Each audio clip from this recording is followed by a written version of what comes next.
Look at that. That's where it's been protecting the oil pan. No, even without this brace, I still haven't made yet. No signs of it bending at all, so it's really sturdy. Anyways, in this video, after my initial testing, my old axles boot broke. It's only this one, but I'm just gonna do the boots on both of them and replace the grease with higher quality grease.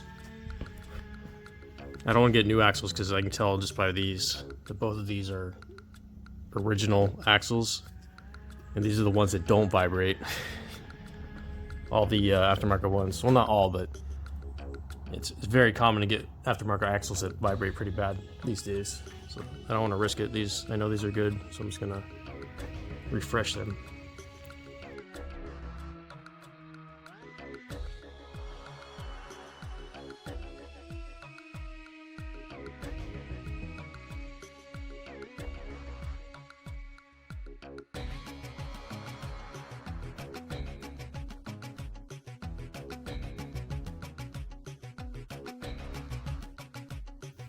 Here, the axle's ready to go back in. New boots, new grease. I just did some rattle can on them to make them look nice again.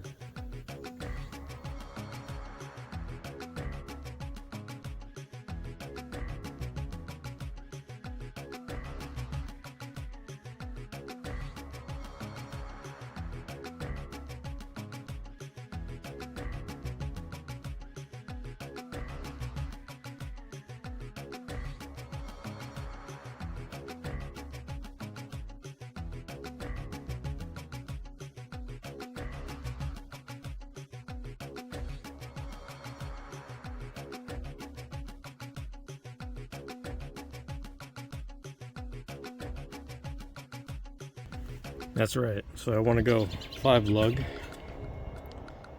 with 5th gen blade wheels because the styling is similar to the factory blade wheels.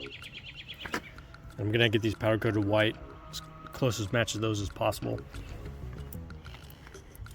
With the K-swap, it really needs a bigger tire, outer diameter tire, to get that little bit extra ground clearance. And with the 14s, it'll just look silly if I go bigger tire.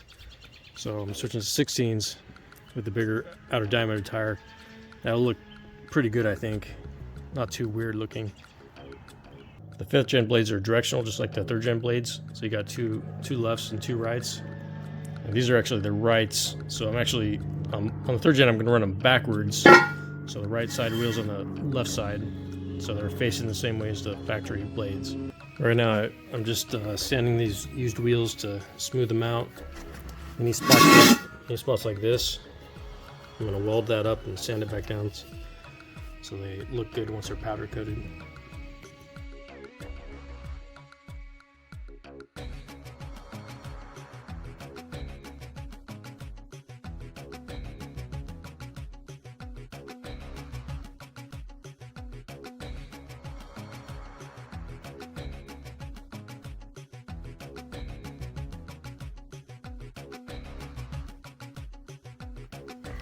Right, it's 5-lug time.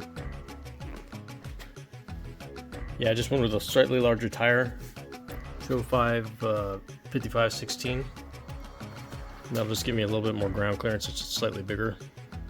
Fill out the wheel wells better. Unfortunately, we've never found any off-the-shelf hubs or bearings or any combo that's gonna allow an easy 5-lug conversion.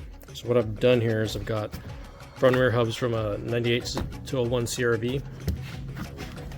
I've had them turned down to match the specs of the 3rd gen hubs.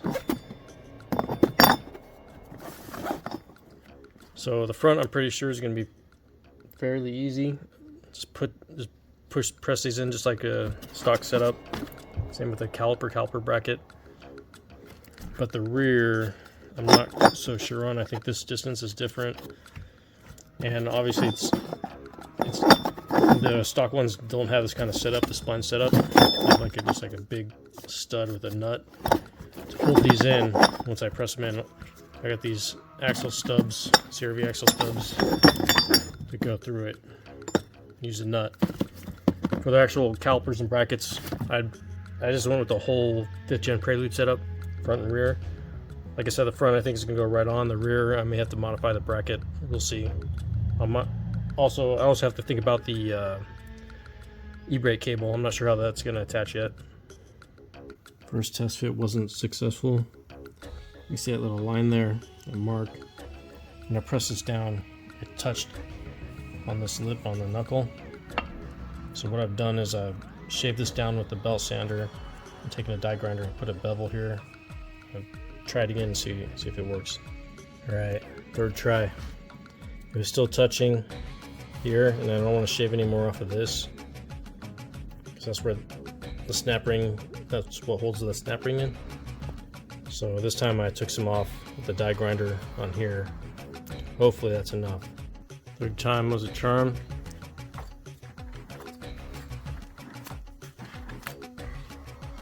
A little rubbing back there. I was rubbing right there. So now we're going to throw the 5th gen brake parts on and make sure it's all going to work. Alright, it's looking good. Rotor went on fine. The caliper bracket spacing is good on the rotor.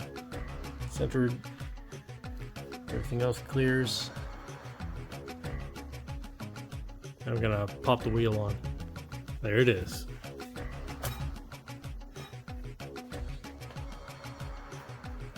Probably have to put some spacers on it. Got some 20 mil spacers, I believe. Well, that'll be later. I'm gonna take it all apart, and I'm gonna coat the calipers. First test on the rear, same issue. I have to die grind this hub a little bit because it's touching right in there. Although it's almost fully seated, so I shouldn't have to take as much off this one. And then on the back, this is sticking through, so I'm gonna have to grind that down.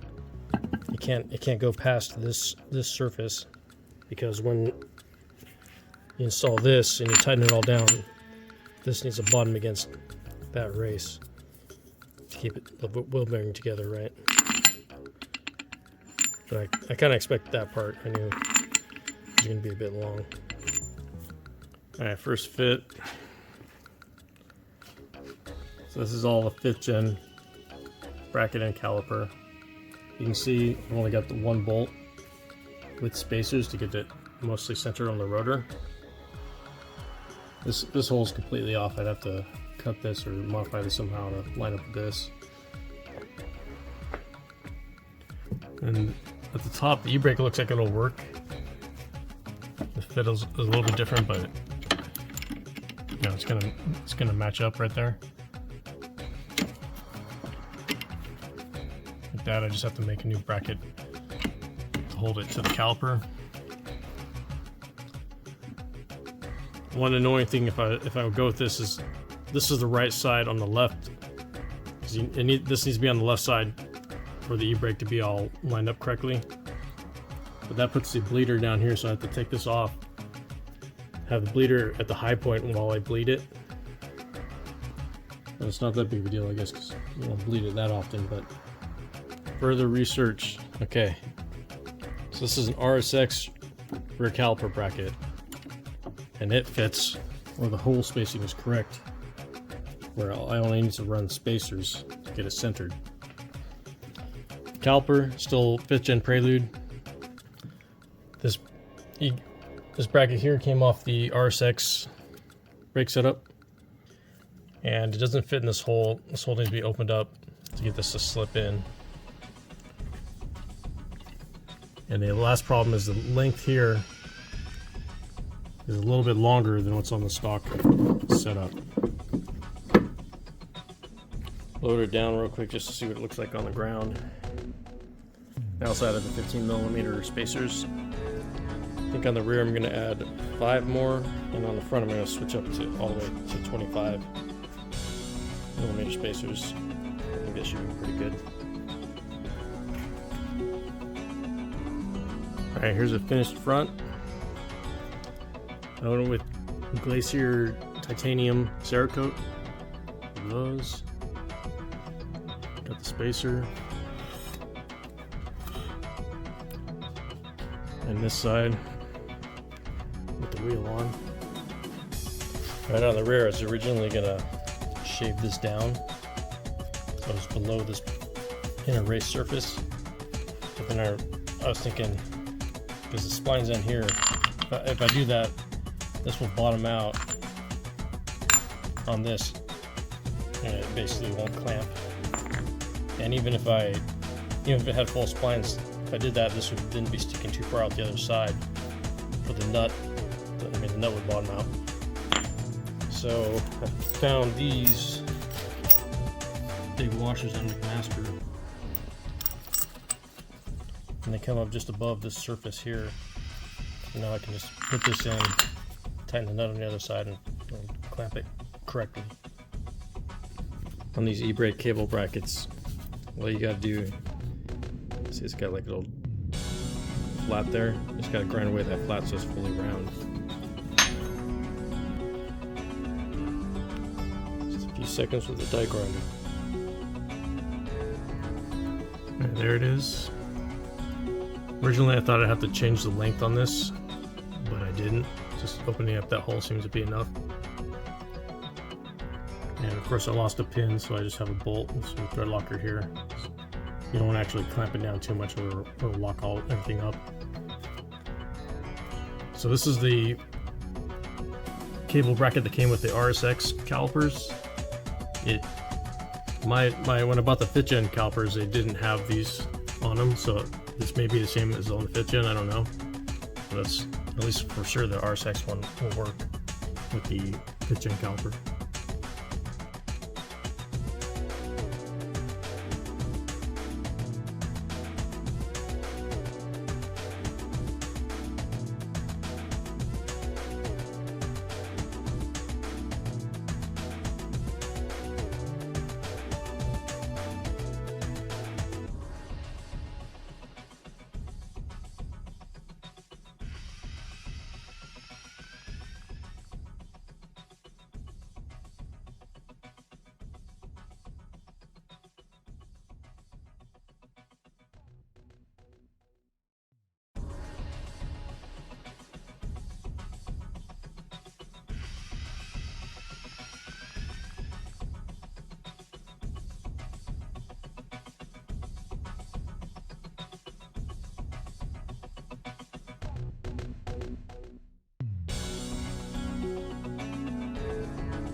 Going to see a right-hand drive Honda Prelude.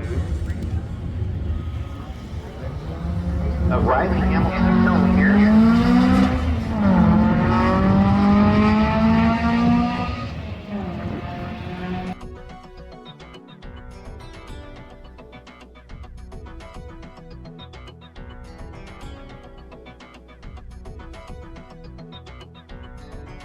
Alright, that's it on this video. Drove it to Honda Fest. okay. They drove it for a bit, and these new tires with the slight increase in ride height are perfect. Never even used a skid plate like I was with the stock wheels. And I've driven it on bumpy back roads and everything. It's pretty good like this, so I definitely recommend going the larger tire size like this if you're going to do the swap. Brakes work great. Finish is holding up good. Of course, you know, living the white wheel life, get dirty easy, but the match is okay. It's not perfect, but it doesn't stand out too much. I got a few things coming up for it in the future. I'm in the Annex coilover group buy, and those should be coming within the next month or so. Those are some, like, the next level of coilovers above the K Sports, made in USA and all that. So I'll be doing a install and review on those. And pretty soon I'm going to be pulling the whole engine and transmission from this to do R&D for the Accord/TSX style transmission